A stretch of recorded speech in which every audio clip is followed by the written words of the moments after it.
ભગવાન રામદેવજીની અજન્મા લીલાની ભક્ત ચરિત્રની અમર ગાથા આપણે ગાઈએ છીએ.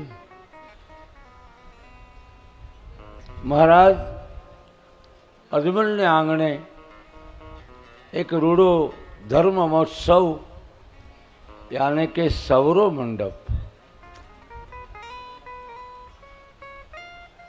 એમનો આ શુદ્ધ પ્રસંગ ગુરુની કૃપા મળી છે. બાલીનાથ બાપાની અનેક દેશ દેશાંતરથી સંતો મહાપુરુષો પધાર્યા છે. આપણે ત્યાંય પણ એવું હતું આજનું વાતાવરણ, પણ હરિની ઈચ્છા હોય એમ જ થાય. પ્રભુ ઈચ્છા બળવાન છે. મંડપનું જે કાર્ય સંભાળે છે અને દીપાવે છે એવા મંડપના કાર્યકર્તાઓ, જેને ખારવા સમાજ કહેવાય, એ અહીંયા આવીને જમીનનું સર્વે કરીને કહે છે કે આમાં સ્તંભ ઊભી શકે એવી વ્યવસ્થા નથી. આ જમીન બહુ પોચી છે. એમાં જે 9 પ્રકારના નાળાઓ નાંગળવામાં આવે છે, એ નાળાના જે ખૂટ્ટાઓ છે જમીનમાં બેસાડવાના, એ ખૂટ્ટાઓ કદાચ નીકળી જાય તો આપણી આ કાર્યમાં હાનિ થાય. એવા હેતુથી આપણો આજનો જે ધર્મસ્તંભનો જે મહિમા આપણા શાસ્ત્રમાં જે વખાણ્યો છે, એ પ્રસંગની આપણે આ તાલાવેલીમાં હતા, પણ પ્રભુની ઈચ્છા નહીં હોય એમ એની ઈચ્છામાં આપણી ઈચ્છા ભેળવી દઈએ, આપણે આપણું ડાપણ કોઈ પ્રકારનું ન કરીએ, એ જ આપણી મહાનતા.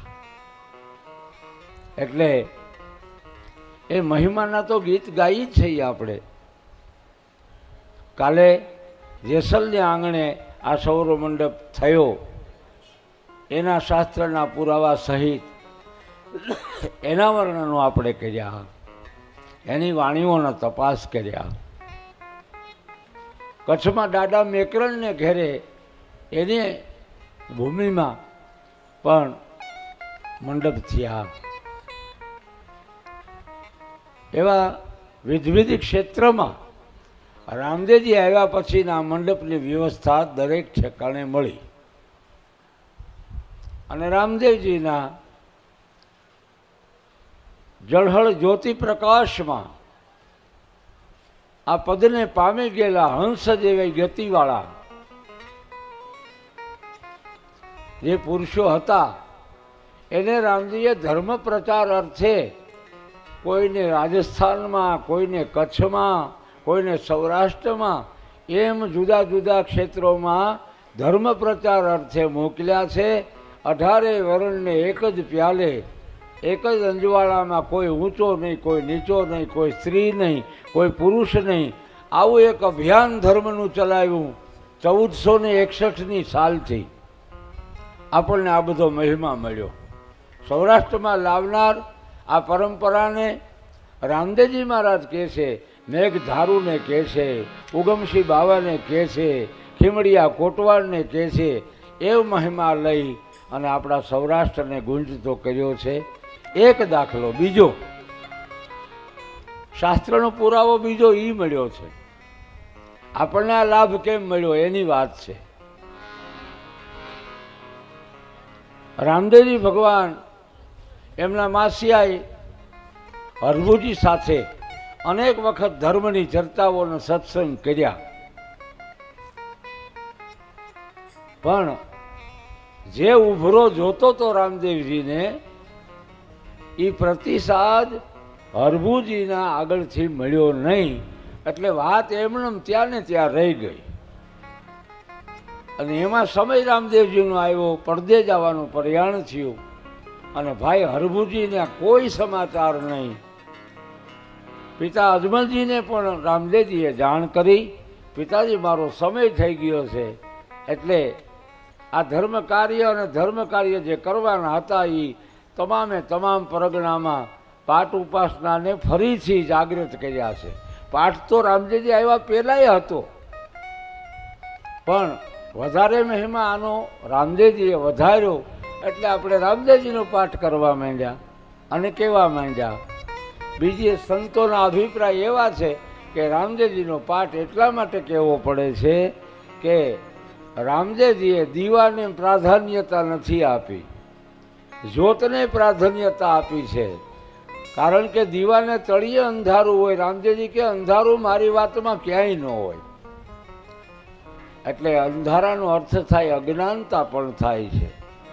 એટલે રામદેવજીએ કોઈ મંદિરના વિખવાદમાં પડવું નહીં, આને આવવા દેવાના, આને ન આવવા દેવાના, આને આમ રાખવાના, આને આમ રાખવાના, એવા જે ભેદાભેદીની વાત હતી. એટલે રામદેવજીએ કીધું કે સનાતન જ્યોત ભગવાન શિવજીના ઘરથી આવતો આ શેરડો એ ઘેરે ઘેરે ન જ્યોત પ્રગટાવી, એટલે ઘેરે ઘેરે જ્યોત, અને ઘેરે ઘેરે જ્યોત પ્રગટાવી એટલું જ નહીં, જેની ઘેરે જ્યોત પ્રગટાવી એના હૃદયમાં હોતે જ્યોતું પ્રગટી ગઈ.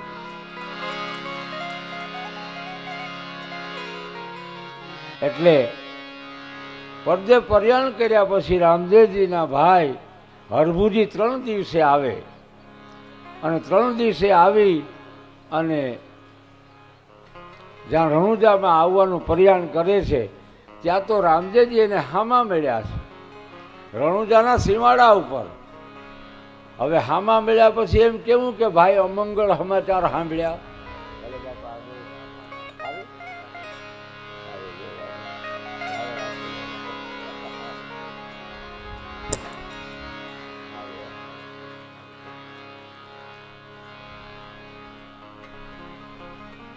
એટલે રામદેવજીએ આવકાર આપ્યો, બે હેતે પ્રીતે મળ્યા છે. વાણી પ્રમાણ જોઈએ આપણે કે આ સત્ય છે કે નહીં. એવા હેતે ને પ્રીતે રે ભાઈઓ પરસ્પર ભેતિયા.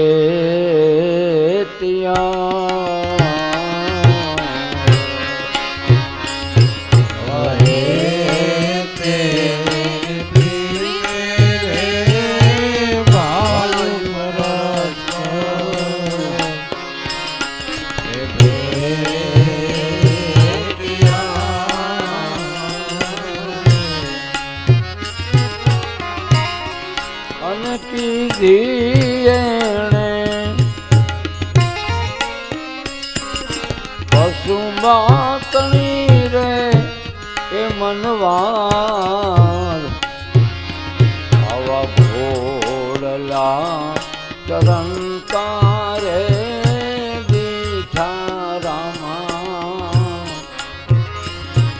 એ પીરના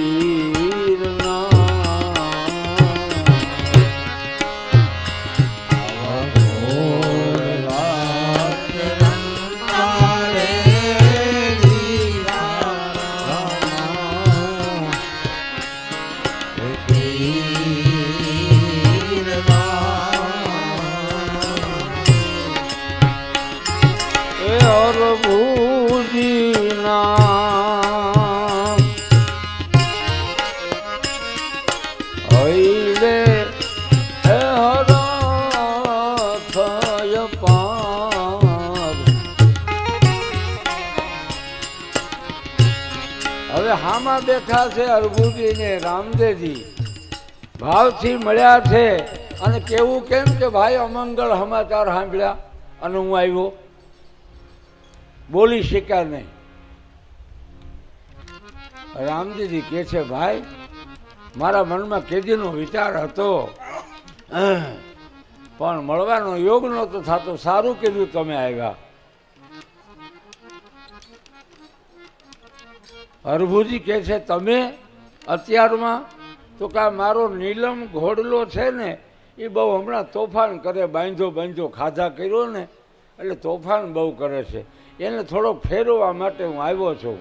પણ તમે રાજમાં જાઓ, હું હમણાં આવું છું, અને આલ્યો આ જોડી લેતા જાઓ, જોડી બાપુજીને આપી દેજો. આ જોડી બાપુજીને આપી દેજો.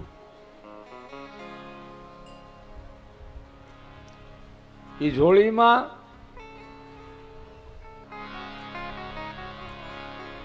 ચાર વસ્તુ દ્વારિકાના દરિયામાં ભગવાન કૃષ્ણે રણછોડરાયે અજમલ રાજાને આપી હતી. એ વસ્તુ રામદેવજીએ સમાધિમાં મેલાવી. અભય અંચળો, વીરગેડિયો, અમલની ડાબલી અને રતન કટોરો. એ ચાર વસ્તુ રામજીએ સમાધિમાં મેલાવી અને સમાધિ પડદે પર્યાણ કરી ગયા. એ ચાર વસ્તુની જોડીમાં લીધેલી વસ્તુ એ હરભુજીને આપી. તમે જાઓ, રણુજામાં જાઓ, આ પિતાજીને દઈ દેજો, રસ્તામાં ક્યાંક પડી જાય. આ હું હમણાં ઘોડલાને ફેરવીને આવું છું. આવું કહીને બાપા અદૃશ્ય થઈ ગયા. આ બાજુ રણુજામાં ચારેય બાજુ કાળી ધજા ફરકે, કાળા વાવટા, કાળા માટલે બેનો પાણી ભરે. આ દ્રશ્ય જોયું એટલે હરભુજીના મનમાં વિચાર આવ્યો કે આ ન બનવાનું કંઈક બન્યું લાગે. સમાચાર મેળવ્યા. અરે ભાઈ, તમને ખબર નથી, રામદેવજી પડદે ગયા ને 3 દિવસ થઈ ગયા. આજ તમે આવ્યા, તમને સમાચાર મોકલ્યા હતા. હરભુજી કહે છે યોગ નહીં હોય મળવાનો, પણ બન્યું કેમ? તો કાંઈ નહીં, નિર્ણય લીધો. રામદેવજી કહે છે કે મારું પરદે જવાનું પ્રયાણ થઈ ગયું. જ્યાં રાજ દરબારમાં આવ્યા હતા તો અજમલજી માથા પછાડે, તમામ શાંત વાતાવરણ છે, ઉદાસીન છે, ગંભીર વાતાવરણમાં હરભુજીની બુદ્ધિ અટકી ગઈ.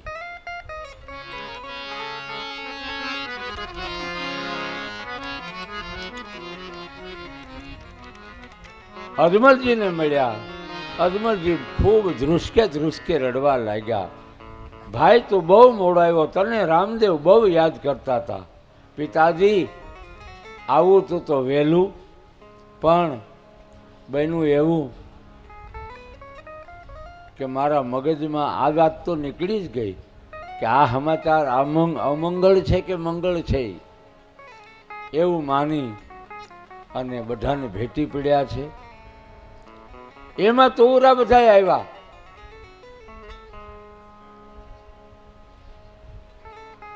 કે આ ચાર વસ્તુ જે હરભુજીએ આપી છે એ તો આપણે સમાધિમાં મેલી હતી. આની પાસે ક્યાંથી હોય? આ આપણને નક્કી બનાવટ કરવા આવ્યા છે.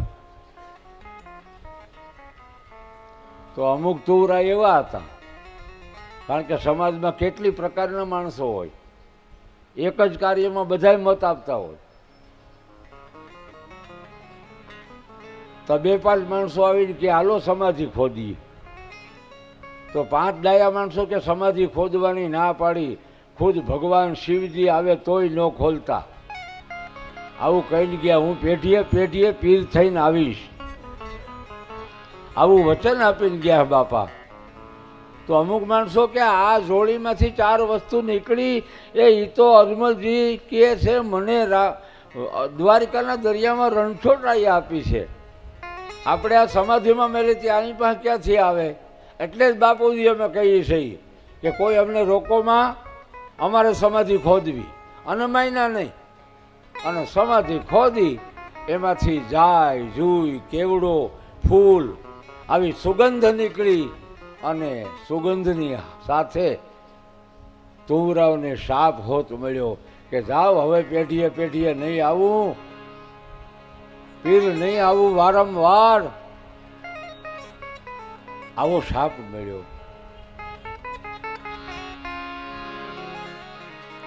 હરભુજીના મનમાંથી આ શંકા ગઈ નહીં. એને કીધું જે સ્થળે મને મળ્યા રામદેવજી એ સ્થળમાં જાઉં. ત્યાં પાછા આવ્યા અને મંડ્યા માથા પછાડવા. 1 દી, 2 દી, 3 દી, 5-5 દિવસના જળ વિનાના રહ્યા. ખાધું પીધું નહીં, અણજળની આંખડી લીધી. અને પછી છેવટે રામદેવજીએ આકાશવાણીમાં ગેબી ગર્જનાથી કીધું, હે હરજી, એ કાલો થામા હું કોઈ દી મરતો નથી. હું કાયમને માટે છું. મારું તત્વ સનાતન છે, પહેલાં હતું, અત્યારે છે અને ભવિષ્યમાં રહેશે. આ મારું તત્વ સનાતન છે. આ યોગ મેં અર્જુનને પણ કીધો છે, આ યોગ મેં ઈશ્વાકુને કીધું છે, આ યોગ સૂર્ય મનુને કીધો છે. આ યોગ હું તને કહું છું. માથા પછોડવાનું બંધ કરી દે. તારે મળવું હોય તો હાલ ગિરનારમાં આવી જા. સૌરા મંડપની જગ્યાએ આવજે, મારી ગતગંગા અમે બધા બેઠા છીએ. અને ત્યાંથી ઘોડાના ડાબલે એના હગડ જોતા જોતા જોતા હરભુજી ગિરનાર આવવાનું પ્રયાણ કરે છે. વાણીએ પ્રમાણ આપ્યું છે. હરભુજી કહે છે, હાલતી વેળા તારો પલ્લો ન પકડ્યો, ન જાવી ઘોડલાની વાગ રે.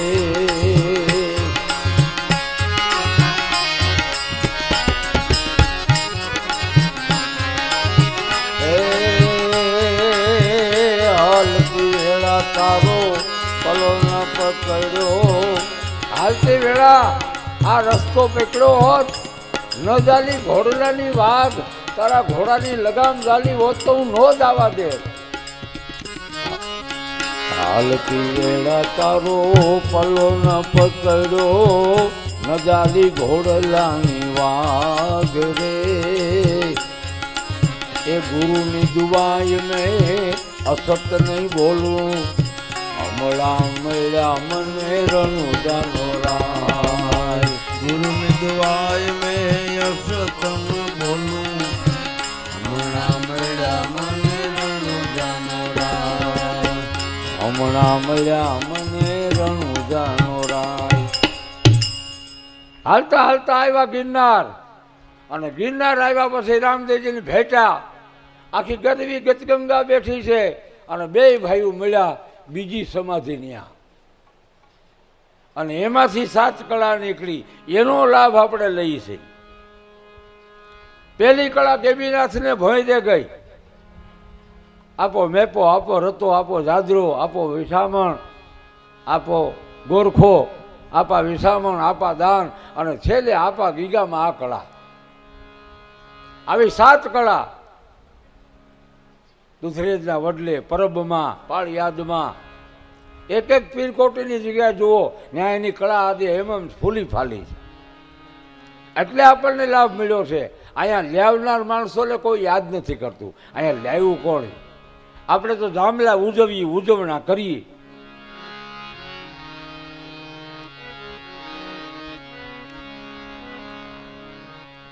એટલે હું કહેવાય જઈ રહ્યો કે આ કળાઓ જે પીરાણી કળા છે એનો લાભ આપણને આવી રીતે મળ્યો છે. એવો સવરો મંડપ અજમલને આંગણે તમામ સંતો હંસો પધાર્યા છે. આ મહિમાની વાત એ સમયમાં